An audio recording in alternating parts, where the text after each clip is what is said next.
Bom dia, povo de Deus, bom dia, gente amiga. Estou aqui mais uma vez para pregar a santa palavra de Deus.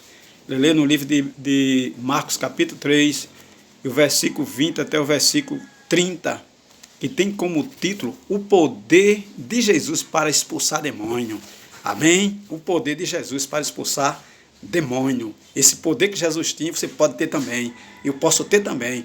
Basta buscar o poder de Deus, porque Ele deixou e deu autoridade para eu e você, nós, expulsar demônio, igual Ele fez também. Amém? Louvado a Deus. Mas compartilhe esse vídeo com milhões de pessoas para que as pessoas conheçam o poder de Deus, a palavra de Deus. Amém? Louvado a Deus. Versículo 20. Quando Jesus foi para casa, uma grande multidão se ajuntou de novo. E era tanta gente que ele e os discípulos não tinham tempo nem para comer. Que coisa tremenda. Era tanta gente, né? Seguindo Jesus, atrás dele e os discípulos, que eles não tinham tempo nem para comer. Versículo 21. Os parentes de Jesus souberam disso e foram buscá-lo, porque algumas pessoas estavam dizendo que ele estava louco. Então, algumas pessoas estavam dizendo que Jesus estava louco, tinha enlouquecido, tinha endoidecido. Então, a família de Jesus foi buscá-lo, foram atrás dele, né? Louvado a Deus. Versículo 22. Alguns mestres da lei tinham vindo de Jerusalém e diziam: ele está dominado por Beelzebul, o chefe dos demônios. Né? Então, alguns religiosos, né? Alguns chefes alguns mestres da lei, eles diziam que Jesus estava dominado por Beelzebul, o chefe dos demônios. É Beelzebul que dá poder a este homem para expulsar demônio. Eles diziam que era Beelzebul, era o diabo que dava poder para Jesus expulsar demônio. Hoje é a mesma coisa. Se a gente não tiver uma visão de Deus, né, fica dizendo que as pessoas que estão expulsando demônio é pelo nome de Beelzebul. Né? Tem pessoas que dizem que expulsar demônio não é obra de Deus, mas é obra de Deus, é a autoridade que Deus deu para os seus servos expulsar demônio. Mas muita gente acha que a gente expulsa demônio no nome de Beelzebul, no nome dos demônios. Mas só expulsa demônio no nome de Jesus, só expulsa demônio quem tem essa autoridade que Deus deu ao Senhor Jesus, ao seu Filho Jesus. E ele disse: no meu nome expulsarão os demônios. Louvado seja Deus, né? Versículo 23. Então Jesus chamou todos e começou a ensiná-los por meio de parábolas e dizia: como é que Satanás pode expulsar a si mesmo? E Jesus disse: não é possível.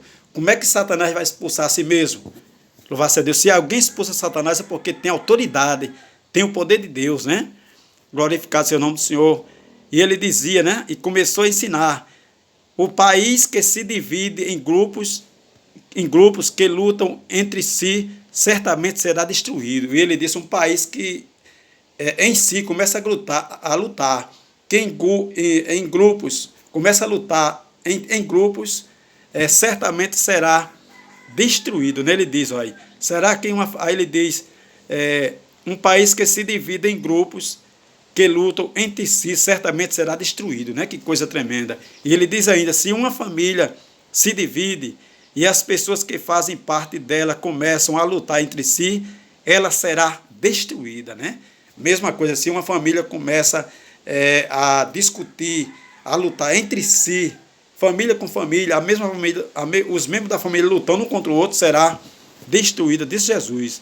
Versículo 26. Se o reino de Satanás se dividir em grupos, esse grupo lutará entre si, e o reino não continuará a existir, mas será destruído. Né? Até o reino de Satanás, se ele lutar entre si, né? Se houver uma luta entre si, ele não pode resistir, como diz aqui, ele não continuará a existir, mas será destruído. Que coisa tremenda, né? Então a divisão não vem de Deus, a divisão vem do diabo. Se você faz parte de uma igreja e a igreja começa a lutar, membro da mesma igreja lutando, pastor contra a igreja contra pastor, certamente será destruída. Foi o que Jesus disse, né? Louvado seja Deus. Aí no versículo 27, ninguém pode entrar na casa de um homem forte ou roubar os seus bens sem primeiro amarrá-lo. Que coisa tremenda, né? Ninguém pode entrar na casa de um homem, né? De um homem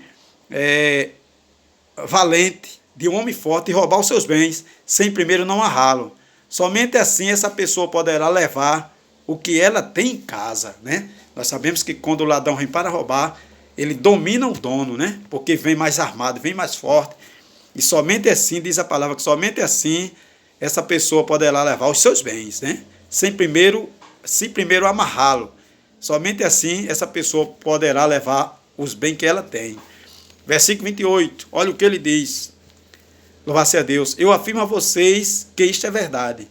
Os pecados que as pessoas cometem, ou as blasfêmias contra Deus, poderão ser perdoados, né?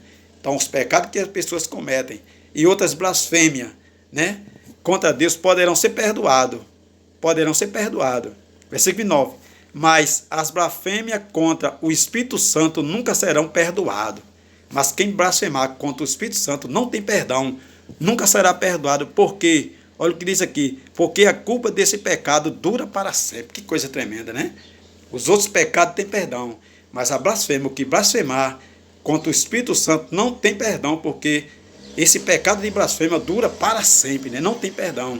Mas o que é blasfemar com o Espírito Santo? É dizer que as coisas de Deus é do diabo. É dizer que as coisas de Deus são do demônio. É você chegar numa igreja onde está alguém orando, né? Ou falando em línguas estranhas, ou batizado com o Espírito Santo, ou expulsando demônio, e você dizer que aquilo é obra do diabo, é coisa do diabo.